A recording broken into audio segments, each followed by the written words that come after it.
Okay, so last class में मैं आपको बता रहा था वेव मैकेनिकल मॉडल के बारे में।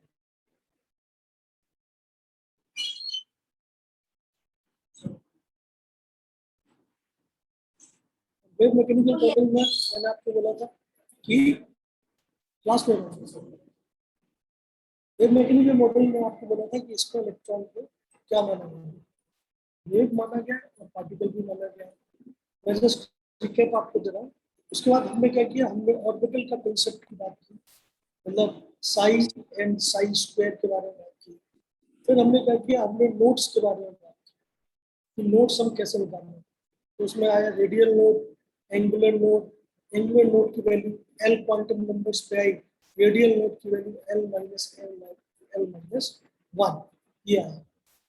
फाइनली हमने क्वांटम नंबर्स के बारे में देखा कि क्वांटम नंबर्स क्या होते हैं, कैसे हम निकाल सकते हैं। एंड जो अपना फाइनल टॉपिक था वो था कि भाई किस ऑर्बिटल में कितने इलेक्ट्रॉन हो सकते हैं वगैरह वगैरह, ये सारी बातें हमने लास्ट क्लास में कंप्लीट की थी।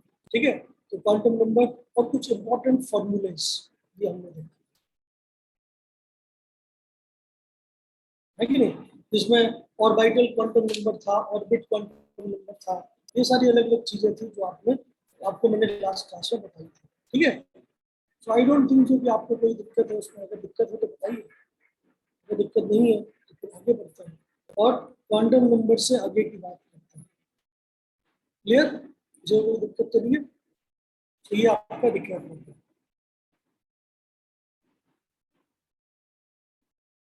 चलिए, तो अब बात करते हैं अपन लोग किसकी, अपन लोग बात करते हैं अब अगले टॉपिक की, और अगला टॉपिक जो है वो है इलेक्ट्रॉनिक कॉन्फ़िगरेशन। ठीक है, ये क्लास 9 10th में आप लोगों ने जरूर सीखा होगा इलेक्ट्रॉनिक कॉन्फ़िगरेशन लिखना, आपने जरूर लिखा होगा, याद करिए। जैसे कार्बन का एटॉमिक नंबर 6 है तो आपने 2,4 लिखा होगा, सोडियम का एटॉमिक नंबर 11 है तो आपने 2,8,1 लिखा होगा। तो ये जो इलेक्ट्रॉनिक कॉन्फ़िगरेशन है ये क्लास 9 एंड 10th में आपने पढ़ा। बट अब ये किसके बेसिस पे है, ये ऑर्बिट्स के बेसिस पे है। ठीक है, कि फर्स्ट ऑर्बिट में 2 इलेक्ट्रॉन है, सेकंड में 4 है, थर्ड में 1 है, इस टाइप से। तो ये बेस्ड ऑन ऑर्बिट है। लेकिन जब हमें वेव मैकेनिकल मॉडल से ये पता चला कि ऑर्बिटल्स भी होती है, तब हमें ऑफ कोर्स क्या करना पड़ेगा, ऑर्बिटल के बेसिस पे जो नया इलेक्ट्रॉनिक कॉन्फ़िगरेशन है वो हमें लिखना सीखना पड़ेगा कि हम नया इलेक्ट्रॉनिक कॉन्फ़िगरेशन कैसे लिखें। समझ में आई बात? तो ये नया इलेक्ट्रॉनिक कॉन्फ़िगरेशन है ये अब आपके आपके जीवन में आ जाएगा 11th क्लास ऑनवर्ड। जब भी आप कोई भी क्लास में केमिस्ट्री पढ़ेंगे, कोई भी एलिमेंट की बात करेंगे, तो फिर ऑर्बिट की बात नहीं होगी, ऑर्बिटल की बात होगी। ठीक है, और इस केस में फिर आपको नया वाला इलेक्ट्रॉनिक कॉन्फ़िगरेशन भी यूज करना पड़ेगा। समझ में आ रही बात? तो पुराना वाला सिस्टम बिल्कुल सही है, वो अपनी जगह पे सही है। जब लोअर लेवल पे आप होते हैं तो आप पुराना वाला सिस्टम लगाते हैं, लेकिन जब आप हायर लेवल्स पे चले जाते हैं, जब आपको ये पता चल गया कि इलेक्ट्रॉन वेव नहीं है, इलेक्ट्रॉन पार्टिकल ही नहीं वेव भी है, और ऑर्बिट के अंदर अलग अलग एनर्जी के ऑर्बिटल्स भी हैं, तो ऑफ कोर्स क्या कहते हैं आपको, ये ऑर्बिटल्स वाला जो कंसेप्ट है इसके बेसिस पे इलेक्ट्रॉनिक कॉन्फ़िगरेशन कैसे लिखा है। ठीक है, समझ में आई बात? तो देखो सीधी सी बात है, हमें अगर इस टॉपिक को हम एक प्रॉब्लम की तरह से देखें तो देखो हमारे पास बहुत सारी ऑर्बिटल्स हैं। पहले क्या थी, ऑर्बिट्स थी। अब इन ऑर्बिटल्स में हमें क्या करना है, इलेक्ट्रॉन्स को भरना है। तो अब इलेक्ट्रॉन हम किस सेशन में भरें, जैसे पहले हम भरते थे पहली ऑर्बिट में 2, सेकंड ऑर्बिट में 8 तक भरते थे, फिर थर्ड ऑर्बिट स्टार्ट कर देते थे। तो कुछ रूल्स थे जिसको हम बोलते थे Lewis octet rule, class 9 10th में। बट जैसे हम ऑर्बिटल्स वाले कंसेप्ट पे आ जाएंगे तो अब ऑर्बिट्स तो ठीक ही है, लेकिन ऑर्बिटल्स भरी जाएंगे। ठीक है, अब आप बताइए, अगर आप खुद इलेक्ट्रॉन है तो आप किस ऑर्बिटल को, मतलब अगर आपके सामने बहुत सारी ऑर्बिटल्स रखी हुई है तो आप किस ऑर्बिटल्स पे जाना पसंद करेंगे, जिसकी एनर्जी ज्यादा हो या जिसकी एनर्जी कम हो। तो कुछ रूल्स हैं जो कि इस इलेक्ट्रॉनिक कॉन्फ़िगरेशन के ऊपर लगाए जाते हैं। तो पहले हम वो रूल्स देख लेते हैं और उन रूल्स के बाद फिर हम इलेक्ट्रॉनिक कॉन्फ़िगरेशन लिखना स्टार्ट कर देते हैं। ठीक है, समझ में आई बात? तो कौन कौन से गवर्निंग रूल्स हैं जो कि इलेक्ट्रॉनिक कॉन्फ़िगरेशन के ऊपर लगाए जा सकते हैं? किसी को कुछ कहना है तो बिल्कुल कहें। कोई कुछ कहना चाहता है? रिजवान हुसैन, अजमल, मिजाउल, राहुल समझ में आ रही बात? हेलो राहुल, राहुल हो या नहीं, या भाग गए और क्यों गए? राहुल कोई नहीं बोल रहा। चलिए अच्छी बात है। ओके, दैट मीन्स आप समझ लीजिए कि हमें इलेक्ट्रॉनिक कॉन्फ़िगरेशन लिखना है, लेकिन इलेक्ट्रॉनिक कॉन्फ़िगरेशन के ऊपर कौन से रूल्स लगने वाले हैं, हम उन रूल्स को पहले समझेंगे और फिर उन रूल्स को अप्लाई करते हुए इलेक्ट्रॉनिक कॉन्फ़िगरेशन को हम लगा देंगे। ठीक है, चलिए, सबको क्लियर है या कोई दिक्कत है किसी में? चलिए, तो कौन कौन से गवर्निंग रूल्स हैं या गवर्निंग प्रिंसिपल हैं जो कि इलेक्ट्रॉनिक कॉन्फ़िगरेशन के ऊपर अब आपको लगाना है? Governing principles of electronic configuration.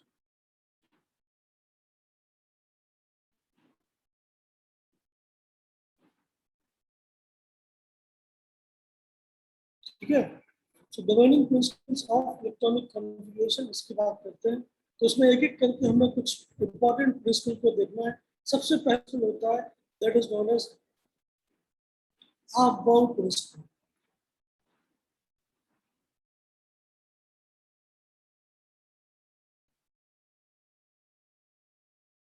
About नाम का एक, मतलब अबाउट एक जर्मन टर्म है, इसका मतलब होता है धीमे धीमे आगे बढ़ना, एक के ऊपर एक लगाते जाओ। ठीक है, मतलब एक ऑर्डर में अरेंज कर दो।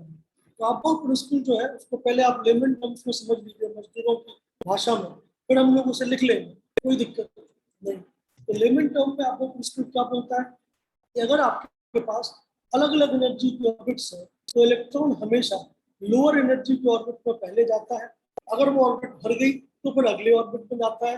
मतलब इलेक्ट्रॉन का जो फिलिंग है वो हमेशा इंक्रीजिंग ऑर्डर ऑफ एनर्जी में ही होता है।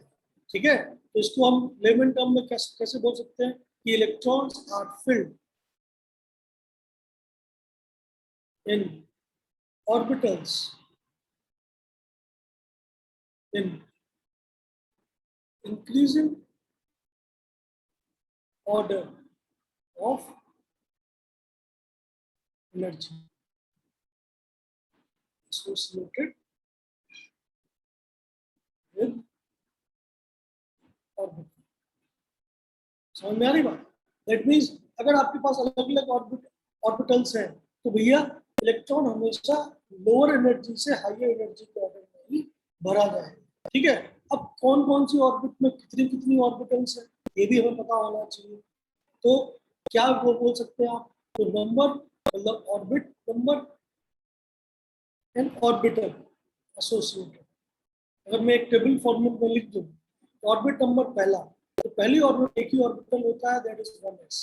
ऑर्बिटल के नंबर हमेशा क्या होते हैं, एक आप हमेशा याद रखिए, number of orbitals in n orbit is equal to principal quantum number.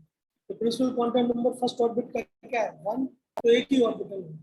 ठीक है, सिमिलरली ऑर्बिट नंबर 2 में 2 होंगे, तो 2s and 2p। Similarly third orbit में 3 होंगे, 3s 3p 3d। Similarly fourth orbit में 4 होंगे, 4s 4p 4d and 4f। ठीक है, अपनी दुनिया में अभी तक जितने भी एलिमेंट आए हैं वो f ऑर्बिटल से आगे नहीं गए हैं, मतलब g ऑर्बिटल नहीं आया है मार्केट में। तो आपको केवल इतने तक देखना है f ऑर्बिट तक। तो 5 में भी क्या होगा, 5s 5p 5d 5f और 5g भी होगा, लेकिन अभी नहीं।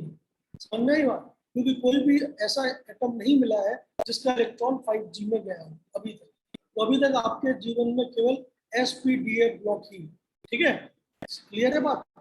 तो मैं बोल रहा हूँ सिमिलरली सिक्स्थ ऑर्बिट में क्या क्या होगा, अगला देख लेते हैं। तो मैं वही बोल रहा हूँ, एक है आपके पास ऑर्बिट, एक है आपके पास कौन कौन सी ऑर्बिटल उस ऑर्बिट में है। तो सिक्स्थ ऑर्बिट में क्या होगा, 6s 6p 6 होना चाहिए, 6d 6f 4 हो गया, 6g 6h। ये 6h और 6g मार्केट में अवेलेबल नहीं है, तो अभी तक आपको केवल 6f तक ही बनना है। और टोटल मिला के कितने पीरियड है अभी की टेबल में, अभी 120 के करीब एलिमेंट डिस्कवर हुए हैं। तो 7 तक ही आपका, और मतलब 7वीं ऑर्बिट तक ही आपके इलेक्ट्रॉन भरे जा रहे हैं आजकल। तो उसमें आएगा 7s 7p 7d 7f। Again उसमें i ऑर्बिटल आएगा, लेकिन वो नॉट येट रिक्वायर्ड। समझ में आ रही बात? क्लियर है? तो आपको इतना समझ में आया कि कौन सी ऑर्बिट में कितने, कौन सी ऑर्बिट में कितने ऑर्बिटल्स हैं। ठीक है, अब इनको एनर्जी के ऑर्डर में कैसे अरेंज किया जाए। ठीक है, तो एनर्जी के ऑर्डर में अरेंज करने के लिए एक रूल होता है, and that is known as Bohr Bury rule. तो बोर्स-बरी रूल का कहना क्या है कि भैया दो जो शुरुआत वाले मतलब क्वांटम नंबर्स हैं, principal quantum number and azimuthal quantum number, ये दोनों क्वांटम नंबर पे ही ऑर्बिटल की एनर्जी डिपेंड करती है। समझ में आ रही बात? सो आप क्या बोल सकते हैं कि as per Bohr Bury rule energy of orbital is directly proportional to the value of n+l। इसी को हम बोलते हैं n+l रूल। तो कई किताबों में इसको n+l रूल भी लिखा हो, जहां पे n क्या है, जहां पे n है प्रिंसिपल क्वांटम नंबर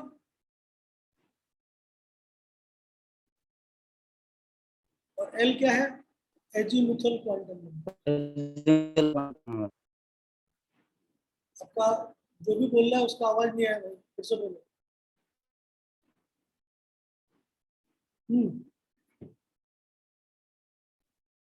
कौन बोल रहा था? साजिद? साजिद बोल रहे थे क्या? नहीं सर। हाँ साजिद, कोई डाउट है क्या? नहीं सर, एनर्जी ऑफ ऑर्बिटल। हाँ, एनर्जी ऑफ ऑर्बिटल। देखो अभी तक क्या था, जो आपने 9th में सीखा वो क्या था, इस टाइप के इलेक्ट्रॉनिक कॉन्फ़िगरेशन थे, 2,4 2,8,1। मतलब आप ऑर्बिट्स में जाते हो कि फर्स्ट ऑर्बिट में 2 इलेक्ट्रॉन है, सेकंड में 8 है, थर्ड में 1 है। तो ये पुराना जमाना था। बट जैसे ही हमें क्या कहते हैं साई स्क्वायर की वैल्यू मिली, इलेक्ट्रॉन जो है वो पार्टिकल के साथ साथ वेव भी हो गया, वैसे ही अब हमारे जीवन में ऑर्बिट की जगह पे ऑर्बिटल्स भी आ गए। तो अब कौन सी ऑर्बिट में कितने ऑर्बिटल हैं ये पता होना चाहिए, और इलेक्ट्रॉन किस तरीके से उन ऑर्बिटल्स में भरे जाएंगे, ये दो चीजें पता होनी चाहिए, तभी आप काम कर पाओगे। तो इस काम में करने के लिए हमें पहला जो प्रिंसिपल लगे वो कहलाता है आप-बाउ प्रिंसिपल। आप-बाउ प्रिंसिपल एक जर्मन टर्म है, आप-बाउ, जिसका मतलब होता है इंक्रीजिंग ऑर्डर, स्टैक, एक के ऊपर एक लगाते जाना। समझ में आ रही बात? तो आप-बाउ प्रिंसिपल का कहना क्या था कि इलेक्ट्रॉन जब भरे जाते हैं किसी भी ऑर्बिटल में, तो हमेशा लोअर एनर्जी से हायर एनर्जी के ऑर्डर में भरे जाते हैं। ठीक है, मतलब जो लोएस्ट एनर्जी का ऑर्बिटल होगा उसमें पहले इलेक्ट्रॉन भरे जाएंगे, फिर उससे ज्यादा का जो होगा, फिर उससे ज्यादा का जो होगा, फिर जो मैक्सिमम एनर्जी का होगा। इस टाइप से आप ऑर्बिट्स ना सोच के ऑर्बिटल्स के हिसाब से चीजों को भरेंगे। ठीक है, चलिए बहुत अच्छी बात है, आपका रूल समझ में आ गया। अब अगली चीज क्या आ जाएगी अपने पास? अगली चीज आ जाएगी भैया ऑर्बिटल्स को हम कैसे एनर्जी में अरेंज करें, हमें कैसे पता हो कि कौन सी ऑर्बिटल की एनर्जी कितनी है कि नहीं? तो उसको हमें जानना पड़ेगा, किसकी एनर्जी कम है किसकी ज्यादा है। तो उसके लिए एक रूल होता है, and that rule is known as n+l rule, या उसी को हम बोलते हैं बोर्स-बरी रूल। बोर्स-बरी रूल का कहना क्या है कि जो भी ऑर्बिटल है उसकी एनर्जी केवल प्रिंसिपल क्वांटम नंबर और एजीमुथल क्वांटम नंबर के सम के डायरेक्टली प्रोपोर्शनल होती है। ठीक है, आप जानते ही हो अगर n की वैल्यू बढ़ेगी तो ऑर्बिट का नंबर बढ़ेगा, इलेक्ट्रॉन न्यूक्लियस से दूर जाएगा तो एनर्जी एसोसिएटेड बढ़ जाएगा। ठीक है, अब अगर सेम ऑर्बिटल में है, सेम ऑर्बिट में है 3s 3p, तो जिसका l ज्यादा होगा उसकी एनर्जी ज्यादा होगी। अब मेरी बात समझ पा रहे हैं मैं क्या बोल रहा हूँ? ठीक है, तो टोटल मिला के n+l की वैल्यू से आप आंसर निकाल सकते। क्या बोल रहे हो सर? ये फिर से समझाइए सर। पहले आप तो अपना नाम बताओ भाई, तुमने अपना नाम सही क्यों नहीं लिख रखा है? मुझे पता होना चाहिए ना सवाल कौन पूछ रहा है, तभी ना पता चलेगा। ठीक है, तो नाम बताओ भाई पहले अपना। सीपा 31, क्या नाम है आपका? सर मैं बोल रहा हूँ सर। तो नाम बता दीजिए अपना, क्या सर नाम है गुलजार आपका? अहमद सर। हाँ, गुलजार अहमद सर। गुलजार अहमद सर। ओके गुलजार अहमद भाई, तुम अपना नाम, तुम्हारा नाम दिख नहीं रहा मेरे सर नाम लिखा है को। तो सर। हाँ, अरे फोटो दिख गया सर का, सर का फोटो दिख गया। ठीक ठीक। जी सर। देखो गुलजार अहमद, जैसे जैसे मैं आपसे बोल रहा हूँ कि किसी ऑर्बिट में कितनी ऑर्बिटल, सेकंड में 2 ऑर्बिटल है 2s 2p, थर्ड में 3 है, 3s 3p 3d, फोर्थ में 4 है, 5 में 5 है, लेकिन पांचवा कभी काम का नहीं है क्योंकि अभी तक कोई भी इलेक्ट्रॉन पांचवें में गया ही नहीं है जितने एलिमेंट डिस्कवर हुए हैं। ठीक है, तो 5G तक हमें नहीं जाना है, मतलब 3 तक 3D है, 4 या 4 से ज्यादा वाले में F तक जाना है। ठीक है, अब इनमें सबसे कम एनर्जी किसकी होगी, अगर मुझे ये निकालना है तो मैं इसके लिए n+l रूल लगा दूंगा। एग्जाम्पल के तौर पे मान लेते हैं मुझे पता करना है कि 1s और 2s में किसकी एनर्जी ज्यादा है, तो मैं पहले 1s के लिए n+l लगाता हूँ। तो बताइए n+l कितना आएगा 1s के लिए। n क्या होता है, ऑर्बिट नंबर, ऑर्बिट नंबर क्या है 1। l क्या होता है, s ऑर्बिटल के लिए, s ऑर्बिटल के लिए l की वैल्यू होती है 0, सो 1+0, 1s के लिए वैल्यू आई 1। 2s के लिए करिए, n की वैल्यू कितनी है 2 और l की वैल्यू कितनी है 0 2, मतलब 2s के लिए n+l की वैल्यू ज्यादा है, मतलब 2s की एनर्जी 1s से ज्यादा है। समझ में आ रही बात है, नहीं आ रही? जी सर। Yes sir. ठीक है, तो इस तरीके से आप निकालते हैं। ठीक है, जैसे कभी कभी क्या होता है, कभी कभी दिक्कत हो सकती है। दिक्कत क्या है, दिक्कत ये है कि इफ टू ऑर्बिटल्स, मैं आपको अभी एग्जांपल भी दूंगा, चिंता मत करिए, two orbitals have same n+l, मतलब दोनों की वैल्यू सेम सेम आ जाए, एक ऑर्बिटल की और दूसरी ऑर्बिटल की, then n is given priority. ठीक है, इन एनर्जी। इसको समझने के लिए एग्जांपल देखिए। एग्जांपल जैसे मेरे पास एग्जांपल मान लेते 4p और एग्जांपल है 3d। अब मुझे बताना है कि बताओ इन दोनों में से किसकी एनर्जी ज्यादा है। ठीक है, तो चलिए n+l रूल लगाया आपने। जैसे ही आपने n+l रूल लगाया, बताइए 4 के लिए n की वैल्यू कितनी है 4 और p के लिए l की वैल्यू कितनी है 1, टोटल वैल्यू कितनी हो गई 5। 3d पे लगाइए, तो n की वैल्यू है 3 और d के लिए l की वैल्यू है 2, तो ये भी आ गया 5।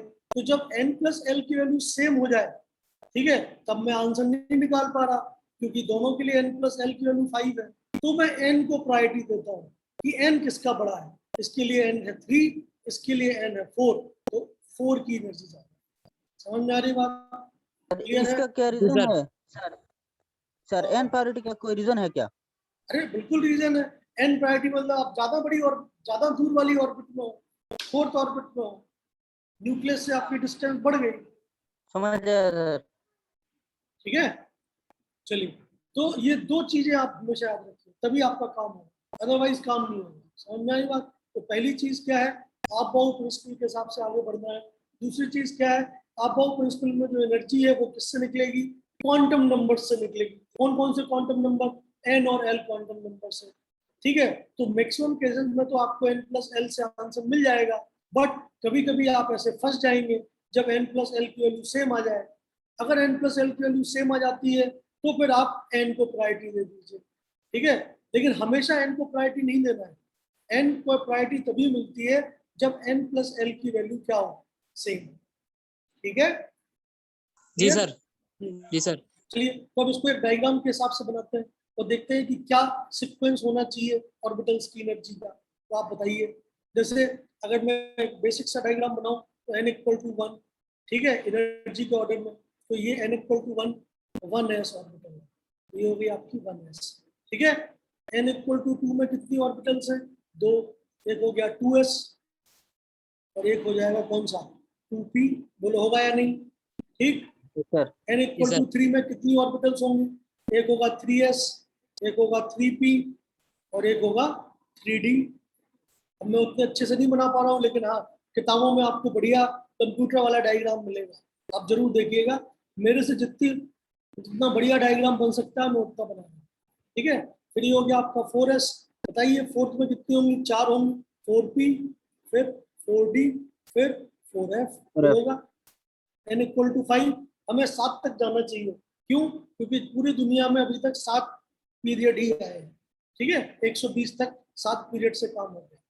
5 में आ जाइए, 5 में क्या आएगा 5s, फिर क्या आएगा 5p, फिर क्या आएगा 5d, फिर क्या आएगा 5f, और आगे भी आना चाहिए 5g, लेकिन अभी तक जरूरत नहीं पड़ी। ठीक है, n=6 में आ जाइए, क्या आएगा 6s, फिर क्या आएगा 6p, फिर क्या आएगा 6d, फिर क्या आएगा 6f। आगे जाने की जरूरत नहीं है, जरूरत नहीं है, हम ऐसे बोल रहे हैं। n इक्वल टू 7, ये आ गया आपका 7s, और 7p भी अभी तक नहीं भरा है, फिर भी बना लेते हैं 7d 7f। ठीक है, अभी तक f वाले दो ही ऑर्बिट आए, 4f 5f 6f भी नहीं भर पाया फिर। ठीक है, अब बताइए आपको अगर इलेक्ट्रॉन भरने हैं तो आपको कौन सा रूल लगाना है, n+l। जरा सबके नीचे, हर एक ऑर्बिटल के नीचे उनका n+l लिख दीजिए। n क्या होता है, ऑर्बिट नंबर। l क्या होता है, एक टेबल से आता है, s ऑर्बिटल के लिए होता है 0, p के लिए होता है 1, d के लिए होता है 2, f के लिए होता है 3, इस टाइप से होता है। चलिए सबके नीचे मैं अलग कलर से लिख देता हूँ। ठीक है, चलिए तो मैं कलर चूज कर लिया ब्लू।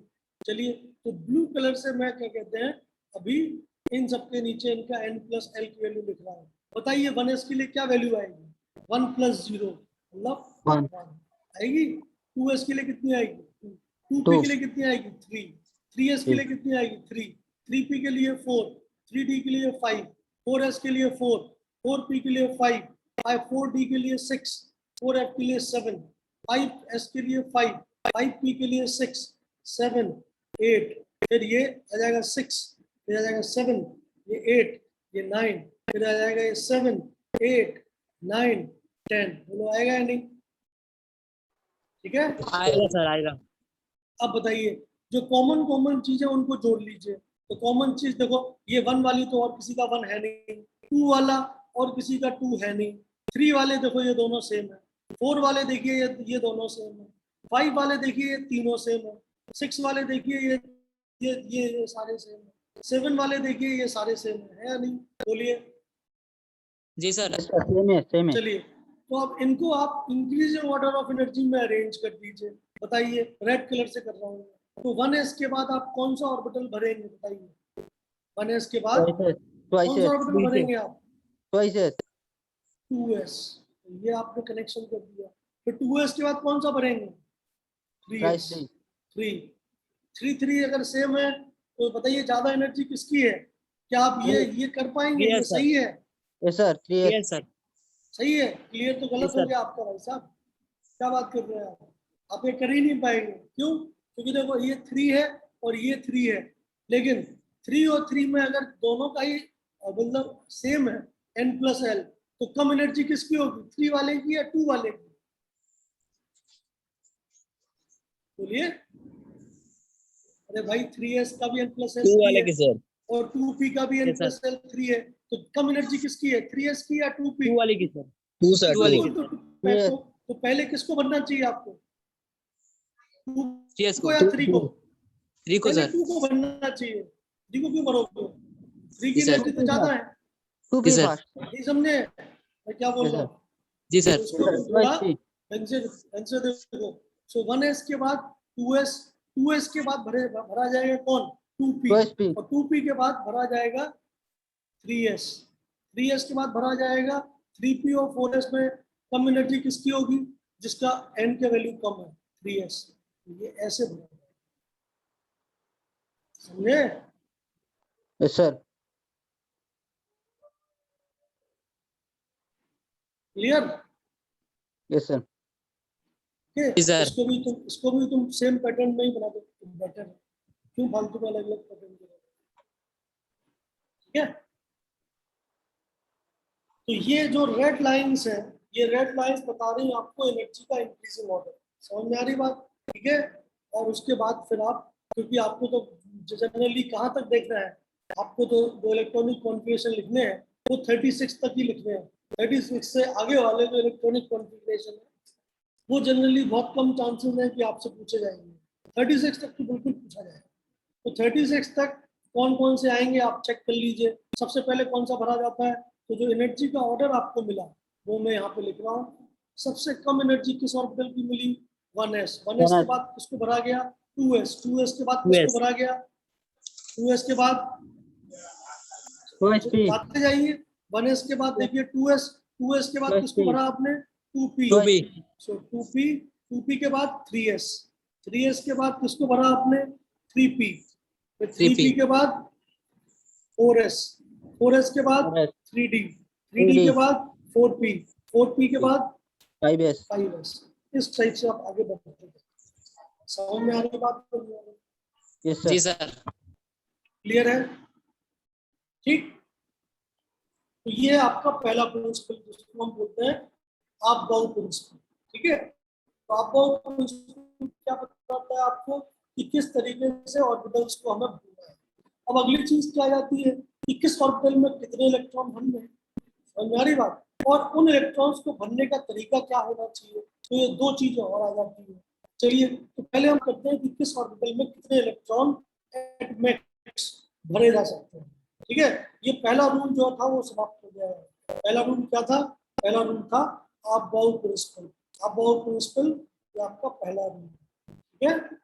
और इससे आपको क्या पता चला कि इलेक्ट्रॉन्स को हम ऑर्बिटल्स की इंक्रीजिंग ऑर्डर में ही भरते हैं। समझ में आ गया? बोलिए, कोई कुछ कहना चाहता है? किसी को कोई दिक्कत है प्लीज बोलिए।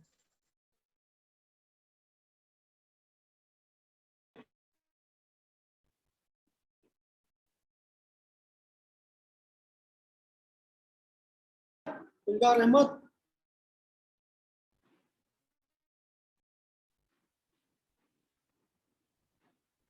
आवाज आ रही है नहीं? हेलो, आ रही सर, आ रही है आवाज आ रही। बहुत बढ़िया, बहुत अच्छा। चलिए, तो ये आपको पहला रूल मिल गया। अब सेकंड रूल की तरफ बढ़ते हैं। तो जो सेकंड रूल है वो क्या बताता है आपको कि किस ऑर्बिटल में कितने इलेक्ट्रॉन हैं। तो second rule, and second rule is known as Pauli's exclusion principal.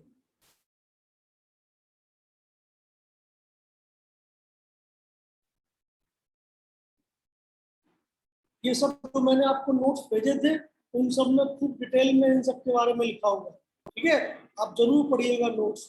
अगर आपको थोड़ा भी दिक्कत फील होगा तो आप एक बार नोट्स जरूर पढ़िएगा, जो मैंने पूरे चैप्टर के नोट्स आपको भेजे। ठीक है, पॉली एक्सक्लूजन प्रिंसिपल का क्या कहना है? तो पॉली एक्सक्लूजन प्रिंसिपल का कहना दो तरीके से। पहला तरीका क्वांटम नंबर्स के ऊपर। क्वांटम नंबर्स के ऊपर इसका कहना यह है कि no two electrons can have same set of all four quantum numbers। ये टेक्निकल डेफिनेशन। अब क्या कहना है इसका? इसका कहना हो गया कि किन्हीं भी पूरी दुनिया में किन्हीं भी दो इलेक्ट्रॉन के क्वांटम नंबर्स का जो चारों क्वांटम नंबर्स का सेट है वो सेम नहीं हो सकता। ठीक है, तो मैंने वही बोला था आपसे क्वांटम नंबर्स के टाइम पे कि भैया मेरा और आपका एड्रेस सेम नहीं हो सकता। दुनिया में किन्हीं भी दो इंसानों का एड्रेस सेम नहीं हो सकता। समझ में आ रही बात? उसी तरीके से अगर एक एटम के अंदर दो इलेक्ट्रॉन है तो उनका कुछ ना कुछ डिफरेंस तो आने ही आना चाहिए। समझ में आ रही बात? ये है टेक्निकल डेफिनेशन। ठीक है, इससे क्या पता चलेगा आपको? इससे आपको पता ये चलेगा कि अगर s ऑर्बिटल है तो s ऑर्बिटल में क्या कोई डायरेक्शनल प्रॉपर्टी थी? नहीं थी। तो s ऑर्बिटल में आपके पास एक डिब्बा होता है, केवल एक ब्लॉक होता है, सो वन ब्लॉक। और एक ब्लॉक में एट मैक्स कितने इलेक्ट्रॉन हो सकते हैं? क्योंकि स्पिन की वैल्यू दो ही हो सकती है। दो इलेक्ट्रॉन का n सेम हो सकता है, दो इलेक्ट्रॉन का l सेम हो सकता है, दो इलेक्ट्रॉन का m सेम हो सकता है, लेकिन s तो अलग होनी चाहिए। तो जो फोर्थ वाला है वो बेसिस है। तो s की वैल्यू केवल दो ही हो सकती है, या तो होगी वो प्लस हाफ वाली या होगी माइनस हाफ वाली। ठीक है, अगर ऊपर है तो प्लस हाफ है, इसके लिए प्लस हाफ बोलते हो आप। अगर नीचे की तरफ है तो आप माइनस हाफ बोलते हो। दैट मीन्स एक ब्लॉक में एट मैक्स कितने इलेक्ट्रॉन रह सकते हैं? दो। दो। अगर आप दो से ज्यादा इलेक्ट्रॉन ले आओगे तो भैया जो एक्स्ट्रा इलेक्ट्रॉन आएगा तीसरा, उसका क्वांटम नंबर का सेट किसी ना किसी पहले दो के जैसा हो जाएगा, जो कि पॉसिबल नहीं। सर आवाज कम आ रहा है सर। कोई बात नहीं, आवाज कम आ रहा है तो आवाज को बढ़ा सकते हो, बट आपको ये समझ में आया मैं क्या बोल रहा हूँ? मैं ये जो बोल रहा हूँ फिर से बोलता हूँ, मैं ये बोल रहा हूँ कि अगर आपके पास कोई भी ऑर्बिटल है, जैसे एस ऑर्बिटल है, तो एस ऑर्बिटल में एक ही ब्लॉक होता है।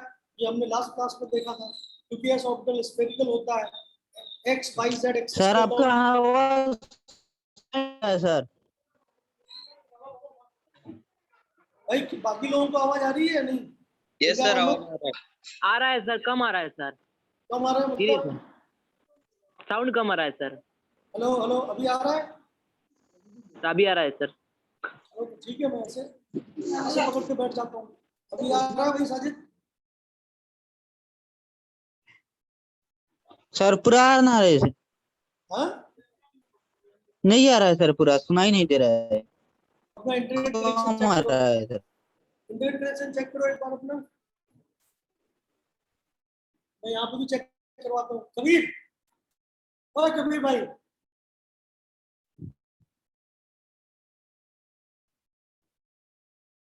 एक मिनट मैं चेक कर रहा हूँ।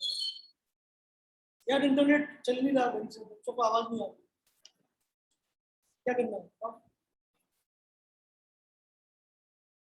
ये यूएसटीएम वाला और कोई नहीं है हाई स्पीड,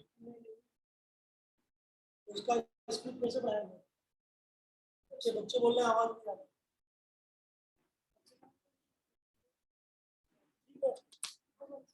चेक कर लो, पिंग करके देखो, सर्वर से कनेक्टिविटी है, बढ़िया है। हेलो चलो भाई, मैं पूरी कोशिश करूंगा चिल्लाने की, कोई बात नहीं, जी सर। धीमे धीमे बोल रहा हूँ। हाँ देखो, लास्ट क्लास में मैंने आपको बताया था कि एस ऑर्बिटल एक ही टाइप का होता है। क्यों? क्योंकि एस ऑर्बिटल एक स्फीयर होता है, तो वो एक्स में, वाई में, जेड में, तीनों जगह पे बराबर है, ठीक है। लेकिन पी ऑर्बिटल कितने टाइप का होता है? 3 टाइप का होता है, क्योंकि एक्स में होता है, वाई में होता है, जेड में होता है। डी ऑर्बिटल कितने टाइप का होता है? 5 टाइप का होता है, 5 टाइप। ठीक है। एफ ऑर्बिटल कितने टाइप का होता है? 7 टाइप का होता है, ठीक है। तो ये सब चीजें मैंने आपको लास्ट क्लास में बताई थी, ठीक है। अब लास्ट क्लास में बताने के पीछे का जो कोई लिख रहा है, unable to hear your sound set, भाई साजिद भाई अपना इंटरनेट चेक करो, क्योंकि बाकी लोगों को साउंड आ रहा है, ठीक है। चेक करो,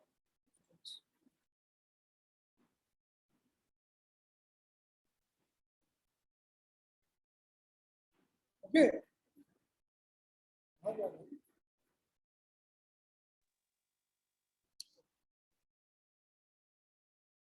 सर आवाज आ रहा है लेकिन साउंड कम है सर। कोई बात नहीं, अपना अपना वो क्या कहते हैं, कंप्यूटर का साउंड बढ़ा लो, ठीक है। और पूरी कोशिश कर रहा हूँ अभी ठीक है, अभी अपने अपने ठीक कंप्यूटर का है सर। साउंड भी बढ़ा देता हूँ। अभी अभी ठीक है? अभी थोड़ा आ रहा है सर, कर लेगा। सर सब कुछ ठीक ठाक है, आप कंटिन्यू कीजिए प्लीज। क्या? चलिए, सो एस ऑर्बिटल जो है आपके पास, मैंने आपको लास्ट टाइम से बताया था कि एक ही ब्लॉक पॉसिबल है, क्योंकि वो नॉन डायरेक्शनल है, स्फेरिकल है, ठीक है। एक ब्लॉक में एस पर पॉली डिस्ट्रीब्यूशन प्रिंसिपल 2 से ज्यादा इलेक्ट्रॉन नहीं रह सकते।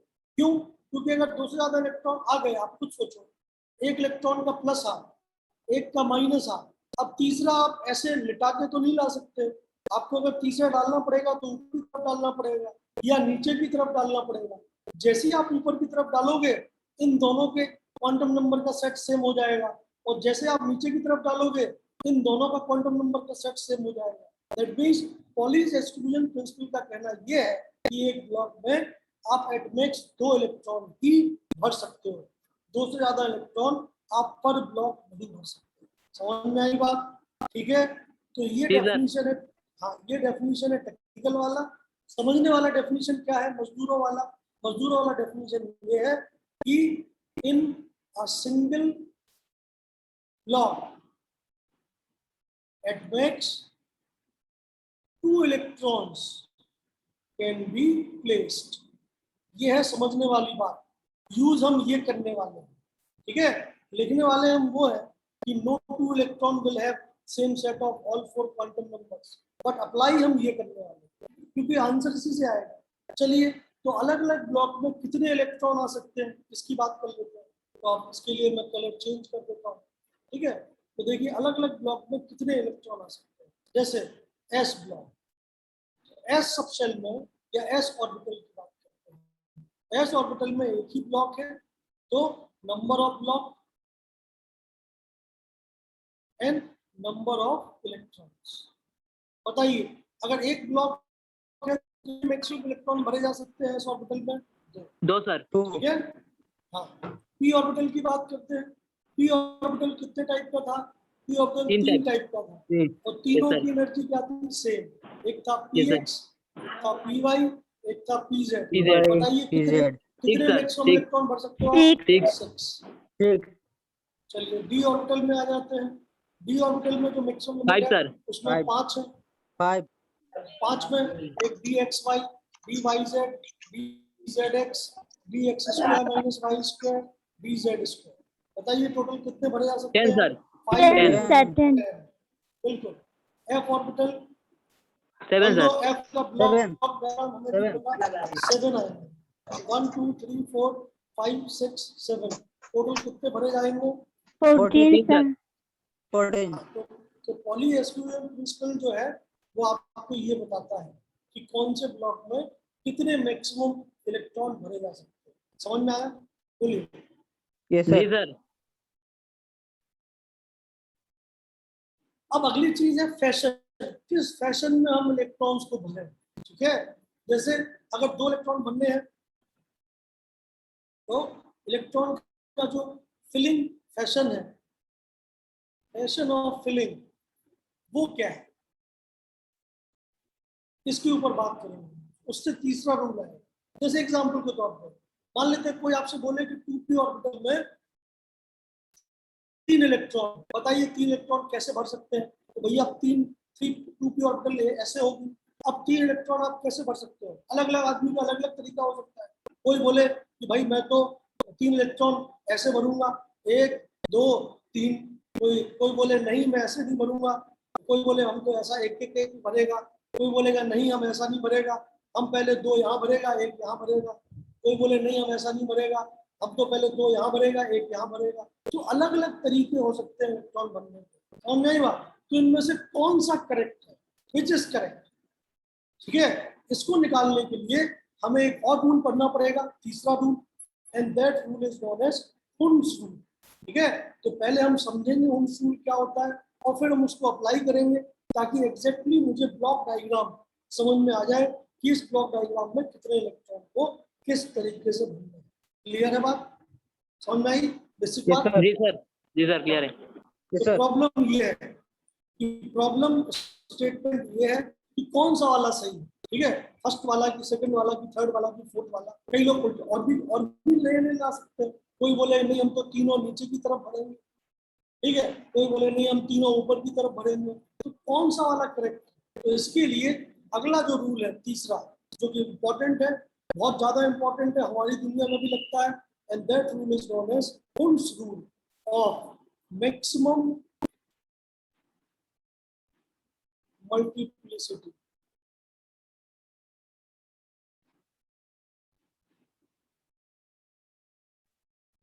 समझ में आई बात? तो Hund's rule of maximum multiplicity ये आपका रूल है। ठीक है, आप समझ लीजिए किस तरीके से बेस्ड है। तो मैं आपको पहले एग्जांपल देता हूँ, उसके बाद आपको मैं लिखवाऊंगा। ठीक है, कि इलेक्ट्रॉन को कैसे भरा जाए। इलेक्ट्रॉन को मारो गोली। पहले अपने नॉर्मल दुनिया की बात करें। देखो कि इलेक्ट्रॉन को जैसे हम भर रहे हैं वैसे ही हमारी दुनिया में हम अलग अलग प्रोसेस कराते हैं। एग्जाम्पल, आप सभी लोग गाँव के लोग हैं। गाँव में जैसे मैं भी गाँव का आदमी हूँ। ठीक है, हमारे गाँव में जब शादी होती है या कोई भी बड़ा फंक्शन होता है तो पंगत लगता है। पंगत मतलब बहुत सारे लोग लाइन से बैठते हैं और उनको हम खाना खिलाते हैं। समझ पा रहे हैं सभी लोग या नहीं? बोलिए। जी सर, sir, हाँ, yes sir, जब सभी लोग लाइन से बैठते हैं, जैसे एक लाइन में 10 लोग बैठे हैं, आपको उन आदमियों को खिलाना है, आप मतलब परोस रहे हैं खाना तो बताइए आप एक प्रॉपर फैशन में ही या मोस्ट स्टेबलाइजिंग फैशन में ही खाने को परोसते हैं। कैसे? आप जैसे सबको बराबर बराबर दाल दे देते हैं, बराबर बराबर सब्जी दे देते हैं, जितने भी लोग अवेलेबल है। समझ में आ रही बात? बराबर बराबर रोटियां या पूड़ियां दे देते हैं। आप ऐसा कभी नहीं कर सकते कि पहले आदमी को पूरा खिला दीजिए, उसके बाद दूसरे आदमी को खिलाइए, उसके बाद तीसरे आदमी को खिलाइए। अगर आप ऐसा करोगे तो जो लास्ट में आदमी बैठा है वो आपको बहुत मारेगा, आप डिस्टेबलाइज हो जाएंगे। समझ में आ रही बात? तो इस चीज को इस तरीके से समझिए कि जब बहुत सारे लोग बराबर एनर्जी लेवल पे होते हैं तो हमें सबको बेसिक मिनिमम एनर्जी सप्लाई करना ही पड़ेगा। समझ में आई बात? एक बार जब सबको मिनिमम मिनिमम मिनिमम मिनिमम मिल गया, उसके बाद अगर कोई आदमी बोले कि भाई मेरे को 2 पूरी और दो, तो आप उसे 2 पूरी दोगे। ठीक है, लेकिन शुरुआत में ही अगर आप 4 पूड़ियां 10 पूड़ियां एक ही आदमी को खिला रहे हो तो जो दूर आदमी बैठा है लाइन में वो आपको नहीं छोड़ेगा जिंदा। समझ में आ रही बात? बोलेगा खाना आना बात की बात है, पहले आओ तुमसे मैं निपट लेता हूँ। समझ में आ रही बात है नहीं आ रही? तो जी सर। यही है स्टेबिलिटी का रूल कि भैया जब आपके पास बहुत सारे ब्लॉक खाली पड़े हुए हैं और आपके पास खूब सारे इलेक्ट्रॉन है, तो ऐसा नहीं कि आप मुंह उठा के किसी एक ब्लॉक में सारे भर दो, आपको सब में बराबर बराबर बराबर बराबर बांट देना है। जब सबको एक एक एक इलेक्ट्रॉन मिल जाए उसके बाद आप किसी की पेयरिंग करा सकते हैं। समझ में आ रही बात है नहीं आ रही है? इस एग्जाम्पल से आप चीजों को याद रख सकते हैं। चलिए जो भी है, मुझे समझ में नहीं आया क्या बोला सकते थे, लेकिन हाँ आपको समझ में आ रहा है। तो जिस तरीके से नॉर्मल दुनिया में आप अपने आप को स्टेबलाइज रखने के लिए ऐसे केसेस में जब बराबर एनर्जी की बात होती है, आप सबको एक मिनिमम टाइम देते हो और उसके बाद किसी एक को ज्यादा टाइम देते हो। एग्जाम्पल के तौर पर मान लेते हैं गुलजार भाई का बर्थडे है और गुलजार भाई जो है अपने 10 दोस्तों को गुलजार भाई ने इनवाइट किया बर्थडे पार्टी में, ठीक है? समझ में आया गुलजार भाई? जी सर। तुमने पार्टी में इनवाइट तो किया नहीं मेरे को, लेकिन फिर भी चलो गुलजार भाई ने 10 लोगों को अपनी बर्थडे पार्टी में इनवाइट किया। अब आइडियली गुलजार भाई को क्या करना चाहिए? अगर गुलजार भाई अपने बर्थडे वाले दिन नहीं पिटना चाहते हैं तो गुलजार भाई को आइडियली क्या करना चाहिए? जैसे ही पहला आदमी आए उसके साथ 5 मिनट दिए जाए कि हाँ भाई कैसे, आइए बैठिए खाना खाइए। हर एक आदमी को बराबर टाइम देना पड़ेगा गुलजार भाई को, ठीक है? उसके बाद फिर गुलजार भाई की मर्जी है कि किसी एक को ज्यादा टाइम देना है या किसी दो को ज्यादा टाइम देना है जो ज्यादा क्लोज दोस्त है, ठीक है? लेकिन सबको बराबर टाइम देना चाहिए, ठीक है? तभी आपकी स्टेबिलिटी होगी। अब सोचिए अगर ऐसा हो कि गुलजार भाई ने 10 लोगों को तो बुला लिया लेकिन 2 लोगों को ही ज्यादा फोकस दे रहे हैं, तो बाकी 8 लोग क्या करेंगे? बाकी 8 लोग गुलजार भाई को बर्थडे वाले दिन पीट पाट के भाग जाएंगे कि जब हमें हमसे बात ही नहीं करनी है, जब हमसे कोई मतलब कोई संबंध ही नहीं है तो हमें काहे बुलाया? पॉइंट, ठीक है? गुलजार भाई समझ में आया? जी सर समझ में आया सर। हाँ, तो Hund's rule is valid on each and every one.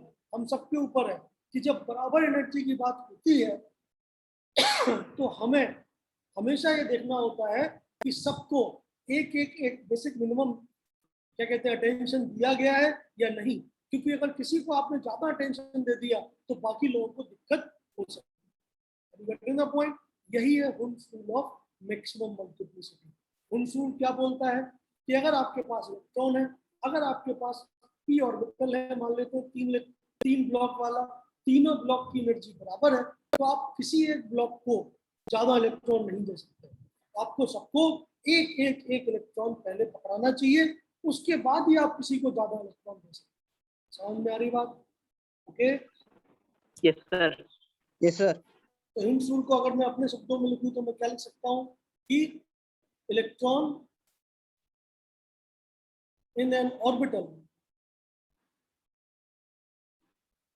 pairing of electron is possible only after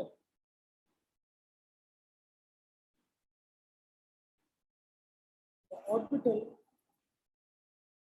is half full.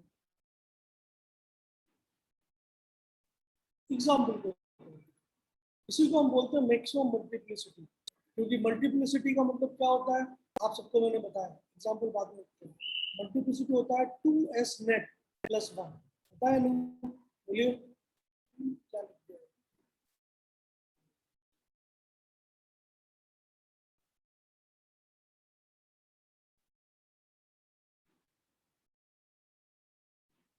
होता है 2s नेट प्लस 1, ठीक है? तो आपको मैक्सिमम मल्टीप्लिसिटी तक जाना है।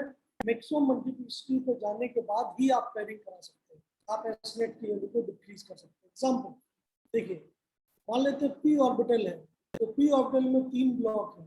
आपको अगर P1 बनाना है तो आपके ऊपर बाउंडेशन नहीं है, एक इलेक्ट्रॉन है, आप किसी को भी दे दीजिए। बाउंडेशन इतना है कि पहला इलेक्ट्रॉन प्लस हाफ वाला हो, ठीक है, और दूसरा इलेक्ट्रॉन माइनस हाफ वाला हो सकता है उसी ऑर्बिटल में, लेकिन पहला तो हमेशा प्लस हाफ वाला होगा, आप उसको माइनस हाफ वाले नहीं दे सकते फर्स्ट, ठीक है? तो ये आपने ऊपर की तरफ दे दिया एक इलेक्ट्रॉन, ठीक है? अगर मान लेते हैं P2 है, तो P2 का मतलब ये है कि 2 इलेक्ट्रॉन भरने हैं, तो एक इलेक्ट्रॉन पहले वाले ऑर्बिट में, अब दूसरा इलेक्ट्रॉन आप उसी ऑर्बिट में नहीं भर सकते। हुम्स रूल का कहना ये है कि पेयरिंग तभी होगा जब सारे ऑर्बिटल हाफ फिल्ड हो जाए, मतलब एक इलेक्ट्रॉन और एक और electron. This is the correct P2। और मेरी बात, एक एक इलेक्ट्रॉन, ठीक है। ये एक एक कब तक होगा?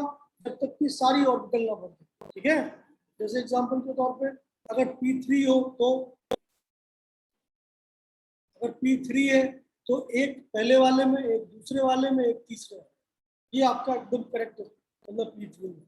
लेकिन जैसे ही P4 होगा वैसे ही अब हुम्स रूल लग जाएगा। तो P4 क्या बोलेगा? 4 इलेक्ट्रॉन है तो पहले तो सारे और ब्लॉक में एक एक इलेक्ट्रॉन भेज दीजिए। ये 3 इलेक्ट्रॉन तो आपने भेज दिए, अब एक और इलेक्ट्रॉन है, तो अब आप मैक्सिमम मल्टीप्लिसिटी को अचीव कर चुके हैं। सो now you can do pairing. तो अब आप पहले आदमी को ज्यादा खाना खिला सकते हैं। समझ में आई बात? This is the P4। P4 को आप ऐसे नहीं कर सकते कि 1 2 3 बीच वाले में भर दिया, नहीं, आपको फर्स्ट से ही स्टार्ट करना पड़ेगा, लेफ्ट टू राइट। इलेक्ट्रॉन हमेशा इसी फैशन में भरेगा, ठीक है। P5 है तो कैसे भरेंगे? पहला, दूसरा, तीसरा, चौथा, पांचवा। So this will be P5। In P6 पूरा ही भर गया तो पहला, दूसरा, तीसरा, चौथा, पांचवा, दिस इज P6। समझ में आया नहीं आया? बोलिए। जी सर, आया सर। ठीक है। Similarly for D orbital, D orbital में तो 1 से लेकर 10 तक हो सकता है। सोचिए अगर मैं आपसे बोलूं D7, चलिए तो D7 का ब्लॉक डायग्राम कैसे बनेगा? 1 2 3 4 5 ब्लॉक है। तो एज पर हुम्स रूल लेफ्ट से स्टार्ट करिए, सबको एक एक एक एक बांट दीजिए, उसके बाद पेयरिंग की बात आई। तो सबसे स्टार्ट किया 1 2 3 4 5, 5 हो गए। अगेन लेफ्ट से स्टार्ट करिए, पेयरिंग करा दीजिए 6 7। This is the correct representation of D7। बोलिए, क्लियर है बात या नहीं? जी सर। कोई कुछ कहना चाहता है? सर फर्स्ट अरेंजमेंट आप सर सो +1 +हाफ। सुनाई नहीं दिया भैया तुम्हारी आवाज। Sir in first arrangement sir हाँ, यू क्योंकि गेव ऑल भाई, इलेक्ट्रॉन हाँ, पहला अरेंजमेंट फर्स्ट हाफ। हाँ, पहला इलेक्ट्रॉन, शुरुआत वाले सारे इलेक्ट्रॉन प्लस हाफ वाले होंगे, ठीक है। जब मैक्सिमम अनपेयर्ड इलेक्ट्रॉन हो गए उसके बाद फिर जो पेयरिंग होगी वो हमेशा माइनस हाफ वाले से होगी, वो भी लेफ्ट टू राइट होगी, ठीक है। ये सर समझा दीजिए सर एस नेट। साजिद भाई का डाउट है ना, कि कौन पूछ रहा है डाउट? साजिद भाई, सर आपका नेट खराब है, आपका जो आवाज आ रहा है वो एकदम रोबोट की तरह आ रहा है, ठीक है। समझ नहीं पा रहा हूँ मैं क्या बोल रहा हूँ।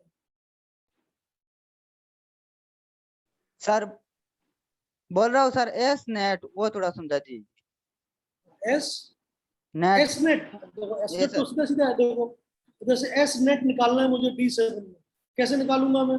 देखो टोटल प्लस वाले कितने हैं? प्लस वाले हैं 1 2 3 4 5, तो 5 है प्लस हाफ वाले, ठीक है। और कितने हैं माइनस हाफ वाले? 1 2, 2 है माइनस हाफ वाले, इन सबको जोड़ दो, ये हो गया 5/2 माइनस 2/2, तो 3/2। So S net is 3/2 in this case, ठीक है। ये सर जी सर। भाई टोटल जितने भी आपके इलेक्ट्रॉन हैं उन सबका टोटल S जो है, स्पिन क्वांटम नंबर, उन सबको जोड़ दो, तो जो पूरे ऑर्बिटल का S नेट आएगा, मतलब टोटल आएगा सारे स्पिन का, वो आपका S नेट कहलाएगा, ठीक है। ये सर सपोज दैट मैं आपको बोलूं कि आपको D5 को बनाना है और उसका S नेट भी निकालना है, तो D5 के बाद ही पेयरिंग क्यों होती है? हुम्स रूल का जो पूरा रूल है वो क्या है? Maximum multiplicity. तो मैक्सिमम मल्टीप्लिसिटी कब आएगी? मैक्सिमम मल्टीप्लिसिटी हमेशा हाफ फिल्ड ऑर्बिटल में होती है, ठीक है। आप करके देख लो, जैसे P है तो P3 में होगा, D है तो D5 में होगा, F है तो F7 में होगा मैक्सिमम मल्टीप्लिसिटी, करके देख लीजिए। जैसे D5 है तो D5 में 5 है और पांचों में एक एक इलेक्ट्रॉन, वो भी प्लस हाफ वाला, टोटल मल्टीप्लिसिटी कितनी हो गई इसकी? मतलब टोटल एस्टिमेट कितना होगा? 5 × +1/2, मतलब 5/2। तो मल्टीप्लिसिटी कितनी हो गई 2s नेट प्लस 1, मतलब ये हो गया 2 × 5/2 + 1 6। 6 से ज्यादा मल्टीप्लिसिटी डी ऑर्बिटल में नहीं हो सकती। सिमिलरली पी में जब पूरी तरह से हाफ फिल्ड होगा पी ऑर्बिटल तब उसकी मैक्सिमम मल्टीप्लिसिटी कितनी है 3/2। कितना होगा टोटल मल्टीप्लिसिटी 4। तो पी ऑर्बिटल का मैक्सिमम मल्टीप्लिसिटी 4 होता है, डी का 6 होता है, एफ का निकाल के देख लीजिए, एफ ऑर्बिटल के लिए कितना आएगा F7, 7 इलेक्ट्रॉन 1 2 3 4 5 6 7, टोटल कितना आएगा इसमें 7 × हाफ 7/2। तो मल्टीप्लिसिटी कितना होगा 2s नेट प्लस 1, हो जाएगा 7 + 1 8। समझ में आई बात? तो मैक्सिमम मल्टीप्लिसिटी क्यों रखा गया है हुन्स रूल में? क्योंकि हुन्स रूल ये बोलता है कि पेयरिंग तभी होगी जब मैक्सिमम मल्टीप्लिसिटी हो जाए, उसके बाद। You getting the point? ठीक है, तो पेयरिंग की जो लिमिट है वो हुन्स रूल बताया जाता है, इसीलिए उसको हम बोलते हैं Hund's rule of maximum multiplicity. समझ में आया? बोलो। जी सर। चलिए बहुत अच्छी बात, ठीक है। चलिए तो फिर अब अपन लोग काफी इंटेलिजेंट हो गए। अब अपन लोग क्या कहते हैं अलग अलग मतलब एटम्स के इलेक्ट्रॉनिक कॉन्फ़िगरेशन को लिख सकते हैं। ठीक है, जैसे मैं कुछ लिख के दिखाता हूँ। मान लो तो कोई आपसे बोले कि इलेक्ट्रॉनिक कॉन्फ़िगरेशन लिखिए, ठीक है, कुछ कुछ एलिमेंट आपको देता हूँ, बचपन वाले भी और अभी वाले भी। जैसे कार्बन 6, बताइए बचपन में आप कार्बन 6 को कैसे लिखते थे 2,4, लेकिन ये है आपका ओल्ड सिस्टम। नए सिस्टम में आप कैसे लिखोगे? टोटल इलेक्ट्रॉन कितने हैं 6 इलेक्ट्रॉन बनने हैं। बताइए सबसे छोटा एनर्जी किस ऑर्बिटल का है? हमने आज ही निकाला 1s 2s 2p 3s 3p, लिखते जाइए। ठीक है, चलिए स्टार्ट कर देते हैं। तो सबसे पहले 1s, तो 1s में कितने इलेक्ट्रॉन भरे जा सकते हैं 2, तो 2 भर गए। अभी कितने बाकी है 4 और बाकी है। तो 2s में कितने भर जाएंगे 2, तो 2 इसमें भर गए। इसके बाद किसका नंबर आता है 2p में कितने भर सकते हो 6, लेकिन कितने बचे हैं 2 और 2 4 तो हो ही गया, 2 ही बचे हैं। सो 2p, this is the new system. ठीक है, तो पुराने जमाने के सिस्टम में कार्बन को आप 2,4 लिखते थे। अब 11th क्लास के बाद आप कार्बन का electronic configuration 1s2 2s2 2p2 ही लिखेंगे। समझ में आ रही बात या नहीं आ रही? बोलिए। जी सर आ रही है। सर आ रही है। हाँ, चलिए तो अब आप लोग कुछ कुछ करके दिखाइए।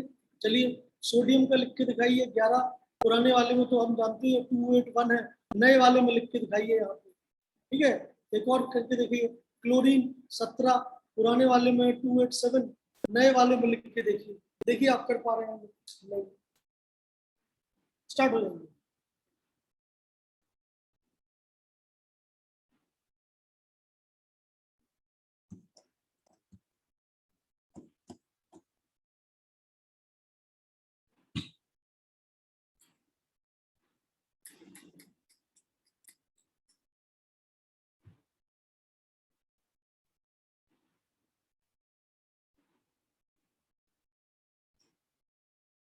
सर सर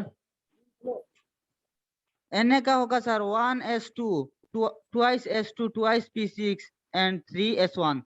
बिल्कुल सही है। सर वो क्लोरीन का होगा sir 1s2 twice s2 twice p6 thrice s2 and thrice p5 sir. बिल्कुल सही है, बहुत सही। तो बस सीधा है, वो आपको याद क्या रखना है? याद रखना है आपको ये ऑर्डर, ये जो ऑर्डर मैंने रेड कलर से निकाला है, ये ऑर्डर इसी फैशन में आपको भरना है इलेक्ट्रॉन। ऐसे समझ में आ रही बात?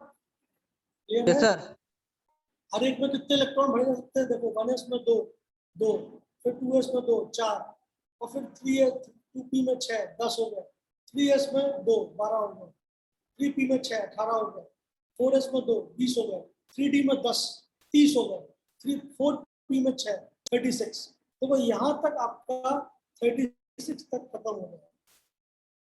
36 एटॉमिक नंबर तक के इलेक्ट्रॉनिक कॉन्फ़िगरेशन आप 4p तक में भर सकते हैं। समझ में आ रही बात? तो इतनी आपको मतलब इमीडिएटली रिक्वायर्ड। ठीक है, बाकी कोई हाई फाई सवाल आता है तो आगे बढ़ते जाएंगे। ठीक है, क्योंकि 4 7s के बाद भी तो 4 ये वाला लाइन भी आ जाएगा ना, फिर ये 7s के बाद ये भरेगा 5f, ये वाला लाइन हो जाएगा, 7p के बाद अभी 6f भर रहा है, फिर ये वाला लाइन आ जाएगा। टिल नाउ अभी तक अगर आप काउंट करिए तो 120 एटॉमिक नंबर तक आप जा सकते हो। तो 120 के लिए कभी 6f भरेगा ही नहीं, 7f भरेगा ही नहीं, 7d भरेगा ही नहीं। ठीक है, आप करके देखिए। ठीक है, 4p में ही 36 हो गया, 5s भरोगे 38 हो जाएगा, 5s के बाद क्या आएगा, 5s के बाद आएगा 4d, 48 हो जाएगा। ठीक है, तो बहुत आसानी से आप क्या कहते हैं लोअर ऑर्बिट्स में ही अपना काम खत्म कर सकते हैं। तो ये जो सीक्वेंस है ये सबको याद होना चाहिए। ये डायग्राम बुक्स में बना हुआ है, मैंने जो मटेरियल दिया उसमें भी होपफुली बना होगा। आप इसको फाड़ लीजिए, अपनी कॉपी अपने जहाँ पे पढ़ाई करते हो स्टडी टेबल के आगे लगा लीजिए, क्योंकि ये पीरियड टेबल से ही के बराबर इम्पोर्टेंस है। ठीक है, अदरवाइज आप इलेक्ट्रॉनिक कॉन्फ़िगरेशन नहीं लिख पाएंगे। शुरुआत में दिक्कत होगी, बट एक बार, दो बार, तीन बार, चार बार जब आप लिखोगे तो आपको याद हो जाएगा कि 1s के बाद 2s, 2s के बाद 2p, 2p के बाद 3s, 3p, फिर 4s, फिर 3d, तो ये याद हो जाएगा। याद कैसे होगा? प्रैक्टिस से। समझ में आ रही बात सबको? क्लियर है? जी सर। बोलिए।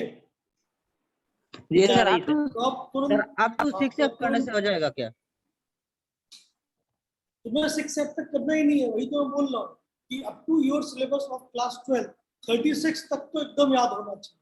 ठीक है, लेकिन अगर अच्छा सर। एकदम ही आपका भाग्य खराब है, कोई 72 वाला पूछ लिया, ठीक है, तो मैक्सिमम लोग नहीं कर पाएगा, क्योंकि उसके लिए पूरी मेहनत करनी पड़ेगी। समझ रहे हो? आपको ढूंढना पड़ेगा कौन सा ऑर्बिटल कहाँ आएगा, तो उससे क्या है कि वो सवाल फिर छोड़ने वाले में ही फायदा है, उतना समय नहीं है आपके पास। ठीक है, तक तो एकदम कंठस्थ होना चाहिए, क्या होना चाहिए। समझ में आ रही बात जो बोल रहे हैं? ओके जी सर। चलिए, तो सोडियम का क्या निकल के आएगा? टोटल इलेक्ट्रॉन है 11, तो 11 इलेक्ट्रॉन भर दीजिए। सो 1s2, 2s2, 2p6, 3s1 हो गए 11। क्लोरीन में है 17, सो 1s2 2, 2s2 4, 2p6 10, 3s2 12, 3p5 15। इस टाइप से आप काम कर सकते हैं। समझ में आ रही बात तो नहीं आ रही है? ओके, ठीक है। Yes sir. सर हाँ बोलो। सर वो जो मैक्सिमम मल्टीप्लिसिटी के समय सर +1 सर क्यों सर, वो समझ में नहीं आ रहा। क्या +1? अरे वो फॉर्मूला है सर वो जो मैथमेटिकल, तुम्हें मैथमेटिकल फॉर्मूला याद करना पड़ेगा। Oh yes sir. अच्छा सर। फॉर्मूला है वो मल्टीप्लिसिटी का। अच्छा सर। अच्छा sir. Multiplicity of any orbital is equal to 2s net plus 1। ठीक है, चलिए क्वेश्चन। कभी कभी क्या होता है, मैं आपको बता देना चाहता हूँ, कभी कभी आपको इस नॉर्मल तरीके से आए हुए इलेक्ट्रॉनिक कॉन्फ़िगरेशन से अलग आंसर देखने को मिलता है। ठीक है, कैसे मिलता है, कब मिलता है, वो हम देख लेते हैं। उसके ऊपर भी होमस्कूली मेथड है, मैक्सिमम मल्टीप्लिसिटी। ठीक है, जैसे एग्जांपल के तौर पर मैं अगर आपसे बोलूं कि आप कॉपर का इलेक्ट्रॉनिक कॉन्फ़िगरेशन लिखिए 29, चलिए कैसे लिखेंगे बताइए? लिखिए, स्टार्ट करिए। सबसे पहले कौन सा ऑर्बिटल भरोगे आप बताइए? सर बोलो। 1s2 सर, 1s2, फिर 2s2, 2s2, 2p6, फिर 2p6, 3s2, 3s2, फिर 3p6। 3p6। अभी तक कितना हुआ है काउंट करो? 2 2 4 6 10 12 और 6 18, 18 हो चुके हैं। अभी भी 11 और है, तो 4s2 कितने हो गए? 20। फिर 3d में कितने आएंगे? 9। देखिए काउंट करिए, 29 हुआ है नहीं? ये सर हुआ है। यस सर, हो हुआ गया, सर। 29 हो गया। तो बिल्कुल यस सर। आप ये लिखोगे, लेकिन जैसे ही आप ये लिखोगे एग्जामिनर आपका क्वेश्चन गलत करके लिख देगा -1। क्या रीजन है? रीजन ये है कि 4s2 यहाँ तक तो ठीक है, ये यहाँ तक है आर्गन का 18, ठीक है, बट आर्गन से आगे जो है 4s2, आप देखिए ये है 4s2 और 3d9। देखिए आप ज्यादा बना दिए क्या? ज्यादा बन गया, साफ कर देते हैं। इसे बना देते हैं।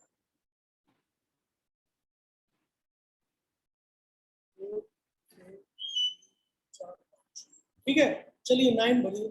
सो 1 2 3 4 5 5 तो हो गए। अब पेयरिंग 6 7 8 9, ये आपका 4s2, ये आपका 3d9। ठीक है, तो भैया सीधी सी बात है, आप अगर खुद हो तो आप क्या करना चाहोगे, अपनी स्टेबिलिटी बढ़ाना चाहोगे या फिर घटाना चाहोगे? बोलिए। कोई बढ़ाना भी सर। बढ़ाना। तो कोई भी काम होता है केमिस्ट्री में, वो किसके लिए होता है? स्टेबिलिटी बढ़ाने के। ठीक है, तो होता क्या है इस केस में, क्योंकि 4s छोटा ऑर्बिटल है, 2 ही इलेक्ट्रॉन पेयरिंग हो रही है, लेकिन 3d एक बड़ा ऑर्बिटल है।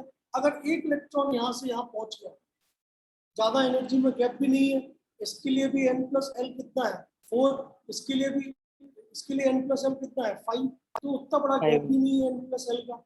और मेरी बात ठीक है, तो अगर एक इलेक्ट्रॉन यहाँ से यहाँ चला जाए तो आपका कॉन्फिगरेशन हो जाएगा 4s1, लेकिन फायदा क्या हुआ स्टेबिलिटी का, आप चेक करिए 3d क्या हो गया 10। तो ये एक्स्ट्रा स्टेबिलिटी जो मिल गई due to the pairing of d orbital, क्योंकि d ऑर्बिटल पूरी तरह से स्टेबल हो गया, समझ में आई बात, ज्यादा एनर्जी का ऑर्बिटल। तो ऑफ कोर्स ये जो पर्टिकुलर मॉलिक्यूल एटम है, ये कभी भी इस कॉन्फ़िगरेशन में एग्जिस्ट नहीं करेगा। तो जब भी ऐसा किया जाता है कि एक इलेक्ट्रॉन भेजने से बगल वाली ऑर्बिट से आपका फुली फिल्ड ऑर्बिटल बन जाए या हाफ फिल्ड ऑर्बिटल बन जाए, तो हमेशा आपको एबनॉर्मल इलेक्ट्रॉनिक कॉन्फ़िगरेशन देखने को मिल सकता है। ठीक है, जब आप ट्राई करेंगे तो आपको पता चलेगा। अभी एग्जाम्पल मैं आपको दे रहा हूँ, तो इससे क्या होगा भाई, एक इलेक्ट्रॉन यहाँ से यहाँ चला जाता है और उससे नया कॉन्फ़िगरेशन बनेगा 1s2 2s2 2p6 3s2 3p6 4s1 3d10। This is much more stable configuration. ठीक है, तो ये जो है ये कहलाता है एबनॉर्मल इलेक्ट्रॉनिक कॉन्फ़िगरेशन, क्योंकि ये नॉर्मल तरीके से तो नहीं है। ये कब कब आपको देखने को मिलेगा, जब जब एक इलेक्ट्रॉन के भेज देने से आपका डी ऑर्बिटल फुली फिल्ड हो जाए या हाफ फिल्ड हो। जैसे एग्जांपल के तौर पे एक और एग्जांपल 24 क्रोमियम।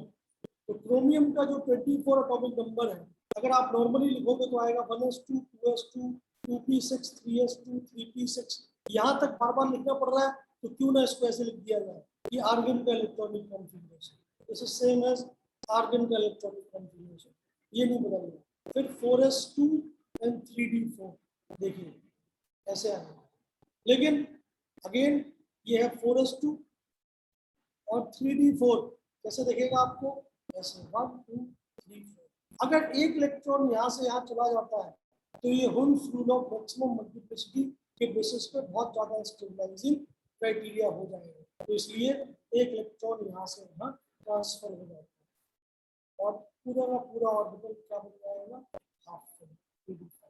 तो इसका जो कॉन्फ़िगरेशन है लिखने में ऐसा आएगा, बट अगेन ये गलत आएगा, एबनॉर्मल कॉन्फ़िगरेशन आएगा AR 4s1 3d5।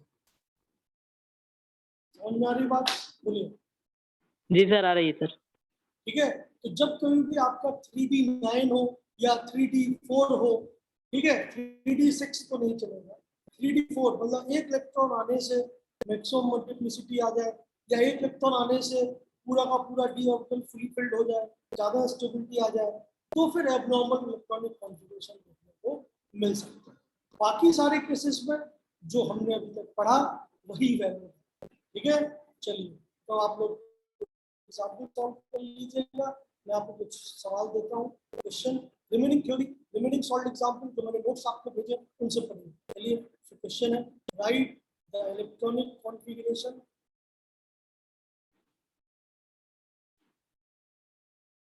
Of following.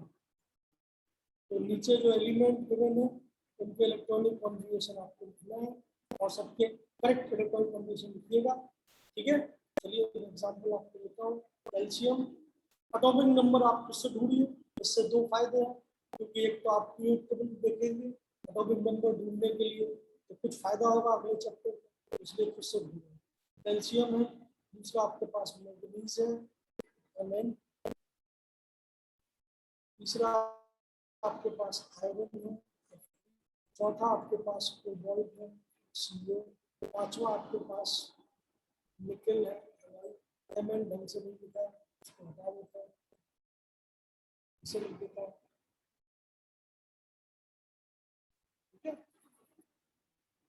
छठवां आपके पास है Fe सेलेनियम।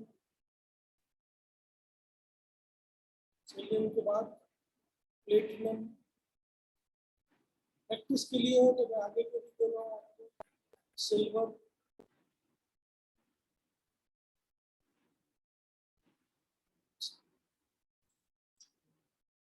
सिल्वर के अलावा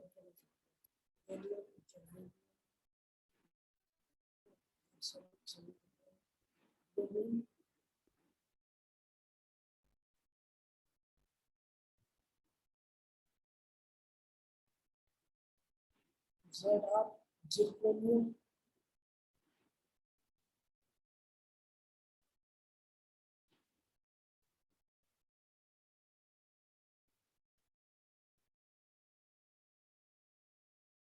cesium। चलिए, तो ये आपका होमवर्क है, आपको ये सारे कॉन्फ़िगरेशन को लिखे आप डायरेक्टली मेरे को भेज दीजिए, ठीक है। तो लोग काम कर रहे हैं, ठीक है, बाकी जो नहीं कर रहे हैं उनको उनसे वही बोलना चाहता हूँ कि स्टार्ट हो गए, ठीक है, काम करके भेजिए, ठीक है। तो ये आप नोट कर लीजिएगा और उनको सॉल्व भी कर लीजिएगा। गलत करिए कोई बात नहीं, क्लास में आदमी गलती करने के लिए बैठता, जरूरी नहीं कि आपका आंसर सही है, ठीक है, लेकिन गलतियां करनी पड़ेंगी तभी जाके एग्जाम में सही है। करिए, ट्राई करिए, जो दिक्कत होगी वो देखी जाएगी, ठीक है, समझ में आई बात। चलिए सर वो क्रोमियम में, क्लास में कब तक है सर क्रोमियम में sir 4s1 and thrice D sir, thrice D में सर ज्यादा सर पावर होता है, इसलिए सर वो ज्यादा था क्या सर? क्या बोल रहे हैं? इलेक्ट्रॉन सर 4s1 से थ्राइस डी में जाता है सर इन क्रोमियम। भाई सुनो, मैं अगर मतलब जो पिछली बात मैंने बोली वो क्या बोली कि हाफ फिल्ड कॉन्फ़िगरेशन और फुली फिल्ड कॉन्फ़िगरेशन ज़्यादा स्टेबल है। तो अगर एक इलेक्ट्रॉन 4s से 3d में चला जाता है तो कोई दिक्कत नहीं है। अगर इसके अलावा तुम्हारे डाउट है यू कैन कॉल मी, तुमने पहले भी कॉल किया है, आप कॉल कर, ठीक है, मेरी अगली क्लास में, ठीक है, सो वी विल डिस्कस। आप कॉल कर लीजिए, अपना डाउट भेज दीजिए, बात बताइए क्लास जी में सर। 1 बजे के बाद, 1:10 के बाद, ठीक है। ओके साजिद भाई, यस सर।